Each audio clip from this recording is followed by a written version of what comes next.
My brothers and sisters, if there's something that I need to say to you about dragons, is that dragons can be very possessive. Dragons can be very strict whenever they need to be. But dragons can also be, having undying love for you. Once you connect with your dragons, it's going to be eternity. It's going to be forever. It's going to be unbreakable. And that is the reason why your dragon is here. But dragons, yeah, they can be very possessive. And dragons, whenever they feel something, whenever they have an emotion, that is something that you can feel as well. It translates into dragon language. Of course, that is why a lot of people, even on the dragon's path, make the mistake that you can write down dragon magic, dragon language. But you cannot write dragon language down. Not at all. There is no way that they are going to use their fingers to write everything down in a book. Of course not. Dragon language is going to be translated inside of yourself. And why is the reason that you can understand dragon language? Is because your spirit has always been connected to dragons. And not simply a dragons, but the dragons that are belonging inside of your dragon circle. That is where we base our entire dragon's path on. That is where we are connected with just a specific kind of dragons. And that when I say that dragons can be very possessive, that is where I want to say to you that you and your dragon are telepathically connected to each other. Whenever you feel pain, they can feel pain. And that is where your dragon god watches over. Your dragon god can be many of them. I mean, you come out of the womb of Tiamat, just like this. But you can have another dragon god that is watching over you. And every single time when you are going through bad times or you have bad thoughts, then your dragon is going to know that. That is why it doesn't make sense to pray for dragons. If you want to say to the dragon, oh, my life is bad, so please make it better. But your dragon cannot change that. The only thing that your dragon can do for this is to be with you, to give you this hug whenever you need it. Your dragon is going to be whenever you feel bad. So you don't need to pray to them like they can change your situation. But you can ask them to be with you. You can ask them for this hug. You can, and that is what you do. You don't pray. You ask, you talk to them, and it's always going to be automatically translated into dragon language. That is something that you can speak. You can speak dragon language because your spirit is connected to dragons. And not simply connected because of no reason, because your spirit is a dragon. Your spirit has always been a dragon. That is why you are attracted to the dragon's path.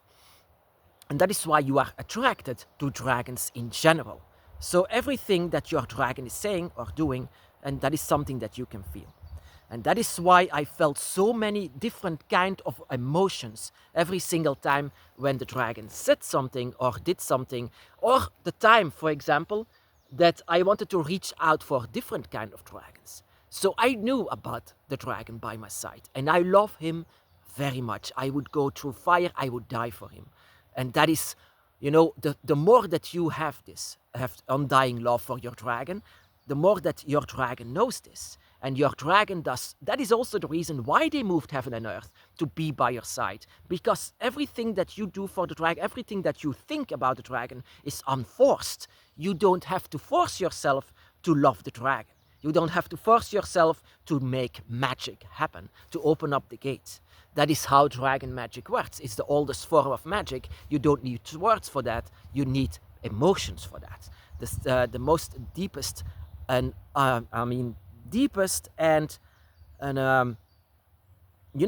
emotions in general. Deepest emotions that you cannot force into. You cannot be forcing these emotions at all. Dragons at all, they also have this strength, this power over them, this ancient power that also possesses over you.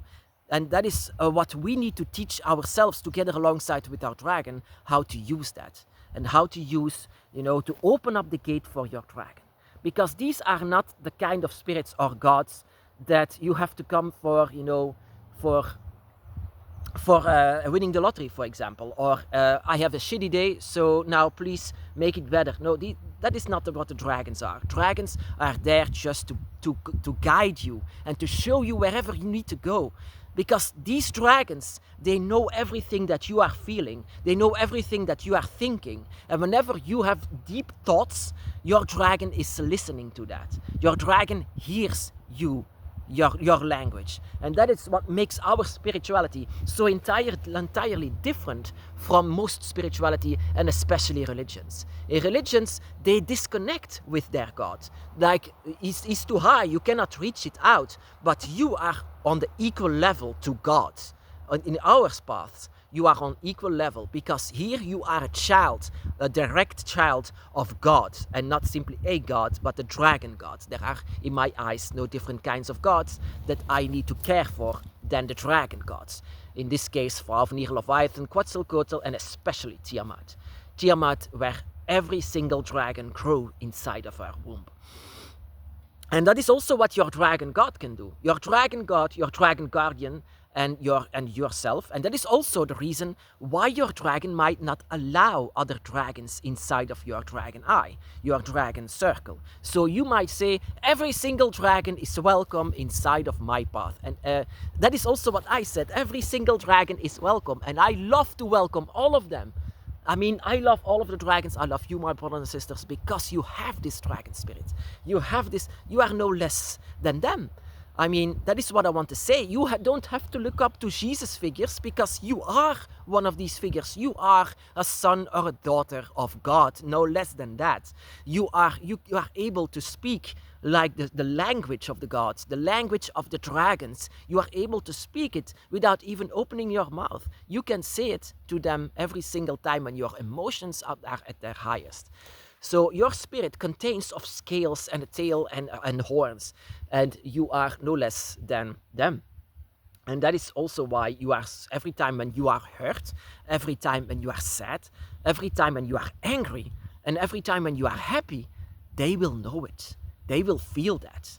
And you don't have to be embarrassed, because sometimes you can have even sexual emotions for your dragon. And you might say, oh, my dragon is going to know that. Well, that is fine, because dragons are not at all like humans that are going to be like embarrassed for this. No, dragons are going to see this, as most of them.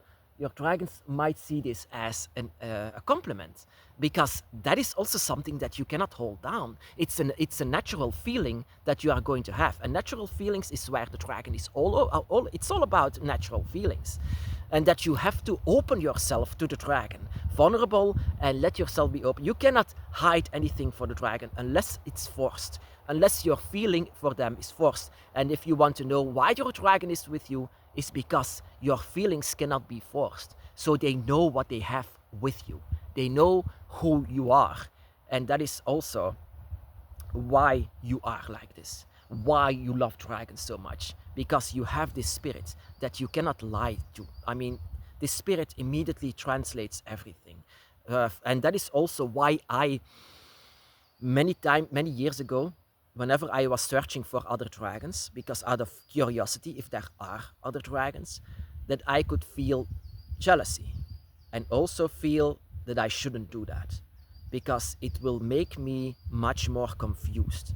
Every single dragon is different. So every single time when a dragon connects with you, it's going to be all of these voices, all of these directions, all of these different, and every dragon is different. So every dragon has a different idea how to be on your dragon's path. For example, my dragon made me a vegan and an animal rights activist. Doesn't mean that everyone is going to be the same as this, but I see this as a dragon message. I see this as, this is my path. This is a path to follow, the path of the wisdom of the dragon. Of course, you can have a complete different kind of path.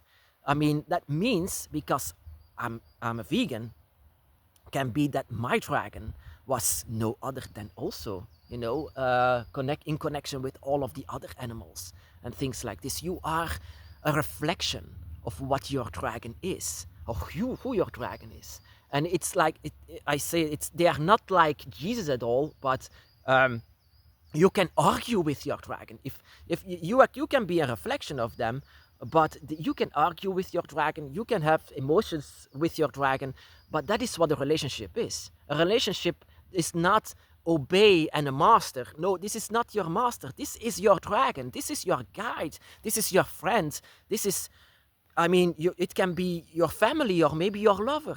These are the dragons that love you so much. They would die for you. And that is also, and I'm sure of it, something that you can feel, that you would die for your dragon. And these feelings, these emotions, is something to search for. I mean, something to experiment with. I mean, this is where you should base your entire rituals around, your witchcraft, your magic, all centered about the love that you have for your dragon and the language that you are going to speak is going to be in dragon tongue. So it opens up gates. Everything that you speak in a dragon language is immediately translated into magic, the oldest form of magic. You, my brother or sister, you are telepathically connected to a dragon that knows you unlike anyone in this world. And that is why it doesn't make sense to keep secrets for them or anything like this, or that you should deceive them. No, they know you. They know you unlike anyone else in this world. They know your dragon spirit, they know how you were, and they know how you are going to be. That is why they are here to guide you and to say to you wherever you have to go. Trust your instincts. Trust your dragon by your side. Trust your emotions. Everything about this. And trust yourself. Especially trust yourself. The entire dragon's path is all based on trust. Trust in your dragon eye. Trust in your circle. Trust in what cannot be copied. Trust yourself as well. So whenever you feel pain, whenever your dragon feels pain, you are both going to feel that. You're both inside and even outside. My brothers and sisters, be blessed.